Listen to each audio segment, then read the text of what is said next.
Et nous sommes là ce soir en fait pour se retrouver, se rassembler et rêver ensemble. Se rappeler peut-être un petit peu que ce que c'est le rêve et assembler les parties de nous-mêmes qui font que nous pouvons à nouveau aller dans des dimensions magiques, des dimensions sacrées, oui j'ose le dire, mais des dimensions magiques, des dimensions mystérieuses, des dimensions qui nous ramènent à notre essence, à ce que nous sommes véritablement à travers notre origine.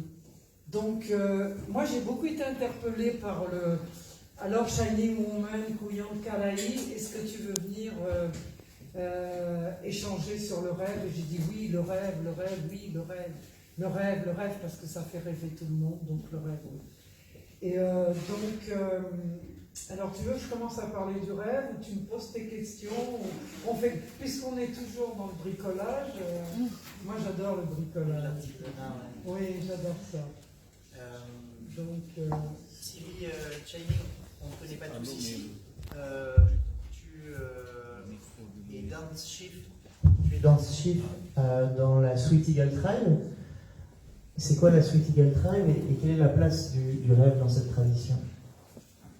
Alors, d'abord je voudrais parler du rêve et après on peut venir à parler un petit peu de moi et de Sweet Eagle Tribe, etc.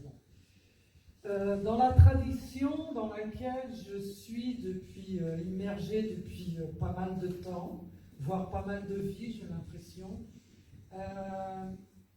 pour cette tradition, le rêve, il fait partie d'un ensemble qui contient tous les éléments, toutes les forces, tous les pouvoirs, toutes les qualités, toutes les manifestations, toutes les dimensions. Et à partir de là, quand on parle du mot rêve, on part d'un mot qui est ou le rêve ordinaire ou le rêve conscient, c'est-à-dire le rêve lucide. Et dans cette tradition, il est dit que nous vivons plusieurs rêves dans notre vie. Nous avons 4 stages de rêve. Le premier, c'est le rêve personnel. C'est le rêve que plusieurs ont échangé avec vous aujourd'hui, qui ne sont pas que personnels, mais aussi personnels, parce que c'est notre base de tous les jours. C'est le rêve que nous amenons dans notre vie à partir de différentes étapes, quand nous sommes des adolescents, quand nous devenons des adultes, ensuite quand on devient des anciennes, et il y a un changement qui s'opère sur ce rêve personnel que nous apportons dans notre vie de tous les jours. Donc quel est mon rêve? Qu'est-ce que je dois amener? Parce que le rêve dans cette tradition, c'est surtout la manifestation de ce que nous ramenons d'autres dimensions. Donc, si je devais vous parler du rêve aujourd'hui, on serait encore là jusqu'à demain matin. Donc, on va essayer de synthétiser le plus possible, mais pour qu'il y ait un aperçu d'un contenu que vous connaissez peut-être déjà, certainement. Mais bon, on part de ce rêve personnel. Et ce rêve personnel, il vient à partir de notre naissance.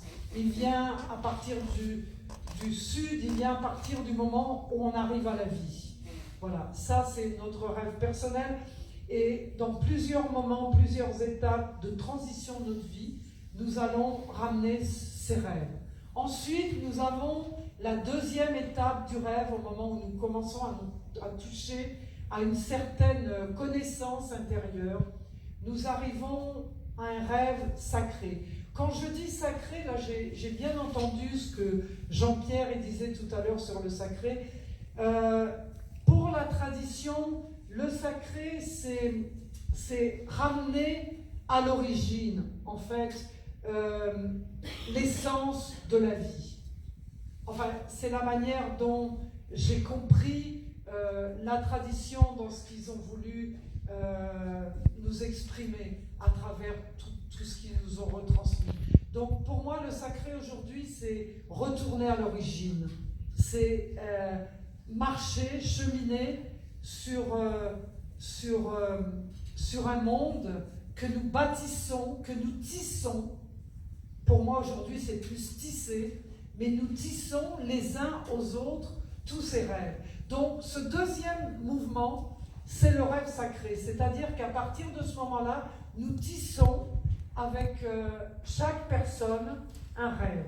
Je tisse un rêve avec toi parce que je suis ici aujourd'hui. Nous tissons tous ce rêve ici ensemble parce que nous sommes ici aujourd'hui.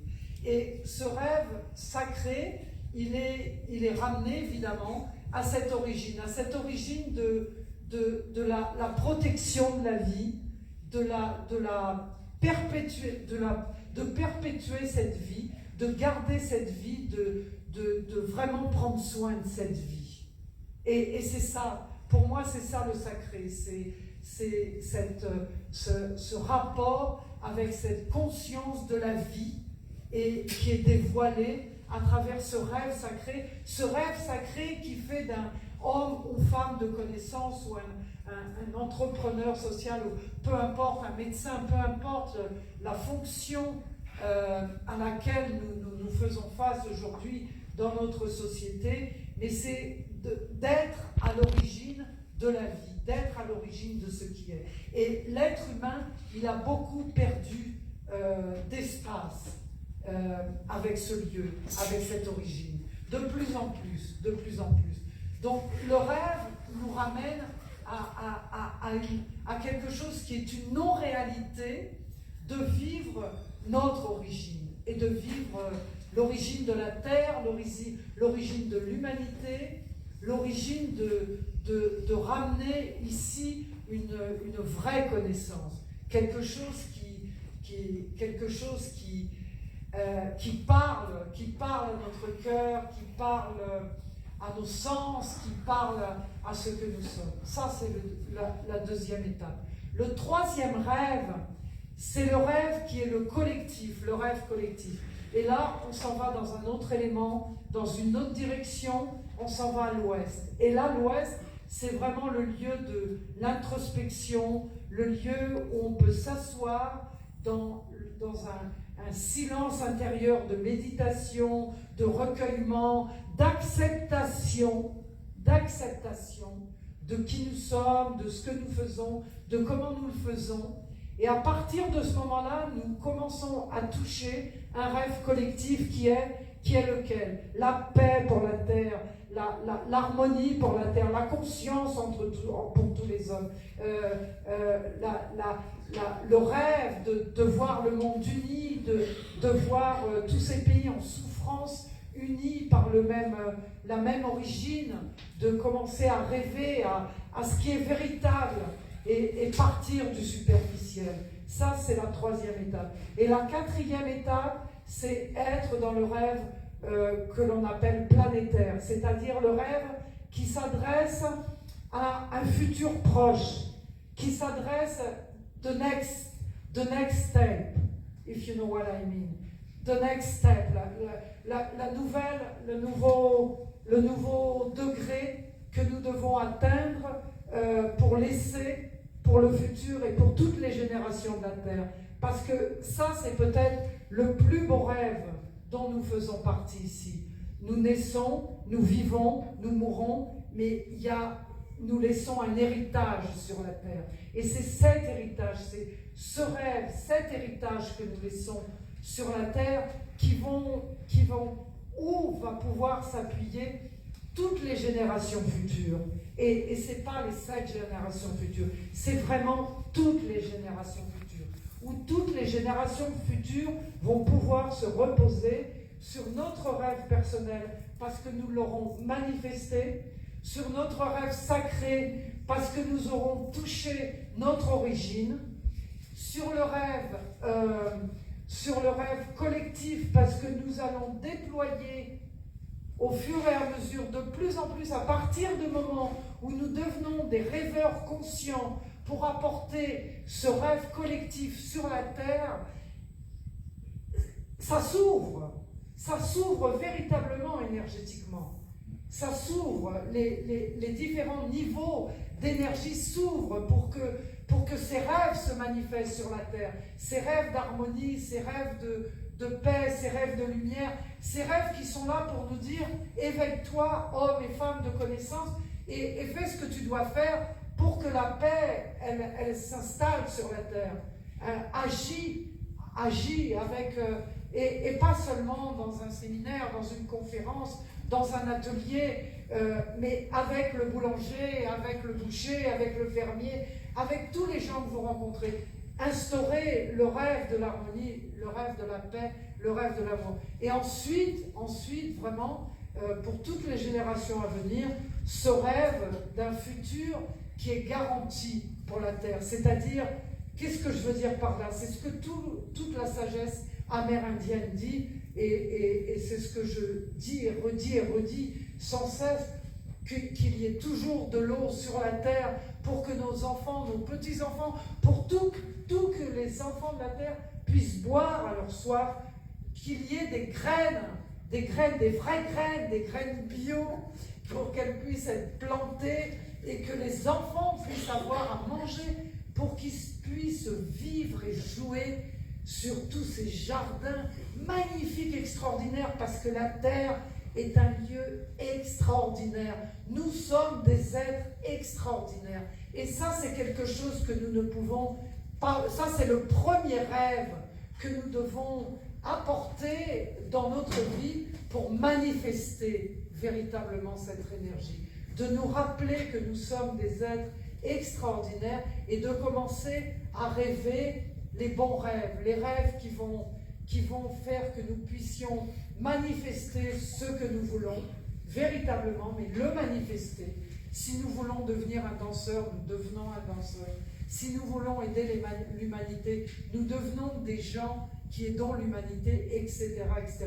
Mais le mettre en mouvement, mettre cette énergie en mouvement. Sinon, le rêve, il a plusieurs paliers de dimension. Et si il n'est pas activé quotidiennement à travers une discipline, une méditation, à travers un mouvement actif, il reste complètement, il stagne et il ne se réalise pas. Le rêve a besoin de mettre une énergie en mouvement. Et ça c'est vraiment le plus important. Il a besoin de mettre une énergie en mouvement. On a besoin d'aller à lui, on a besoin de le rencontrer, on a besoin d'en comprendre les formes, les moyens, qu'est-ce qu'il faut mettre, comment il faut mettre, par où il faut commencer, comment il faut commencer, avec qui. Et à partir de ce moment-là, il y a une très grande synchronicité qui se met en mouvement pour nous aider, pour collaborer avec notre rêve et pour faire en sorte que ça se réalise. Donc, ça, c'était vraiment le message que je voulais exprimer aujourd'hui avec vous sur le rêve. Il y a beaucoup de choses à dire sur le rêve. J'ai étudié pendant longtemps avec des instructeurs. Il y a beaucoup de pratiques, il y a beaucoup de choses à faire sur le rêve pour aiguiser de plus en plus les pratiques de rêve lucides, conscients, pour pouvoir prendre possession dans son rêve et pouvoir avoir encore plus de force, de pouvoir et d'impact pour pouvoir réaliser véritablement ce que nous sommes venus faire ici sur Terre. Parce que ça, c'est un rêve. Ce que nous sommes venus faire ici sur Terre, c'est un rêve. Nous sommes en plein rêve. On peut penser que nous vivons dans une réalité, c'est faux. Nous vivons dans un véritable rêve ici sur la Terre. Et il ne demande qu'à nous de vivre dans ce rêve. Et on peut vivre dans le rêve, et je vous assure qu'on peut prendre des avions entre le Brésil et la France. On peut être à l'heure au moment où on doit être à l'heure, on peut être au rendez-vous, on peut être au travail, on peut être partout, et on peut rêver parce que c'est pas dissocié, c'est pas fragmenté, c'est pas séparé. Le rêve et la réalité, c'est pas séparé. Ça, c'est ensemble, ça œuvre et ça se tisse ensemble. Et avec tous les êtres de la Terre, tous les êtres de la Terre. Chacun apporte son rêve et chacun apporte son rêve personnel, sacré, collectif et planétaire. Et là, vraiment, il y a un changement. Mais on est vraiment dans ce changement. Merci Sylvie.